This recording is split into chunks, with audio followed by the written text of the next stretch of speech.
How to access marketplace on Facebook. Hello everybody, welcome back to our channel. In today's video I'm going to show you how you can access marketplace on Facebook, so make sure to watch the video till the end.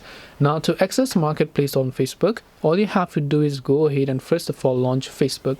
Most likely you will find the marketplace icon from the very top of the screen. Then you can just tap the marketplace icon that you can find over here. Then once you tap on the marketplace icon, you should be able to go ahead and access marketplace. But if you are not seeing that option, what you can also do is you can tap on the three lines option located at the top right.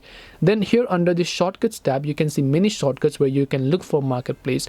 But if you don't find it, tap on see more and search for marketplace, and then when you tap on marketplace you'll be taken. The icons that show up over here are the ones that you most frequently use. So if you start using marketplace more frequently now, it will show up over here. So hope this video helped you as to how you can access marketplace on Facebook. If you have any questions, feel free to leave them down. Thank you for watching and see you in the next video.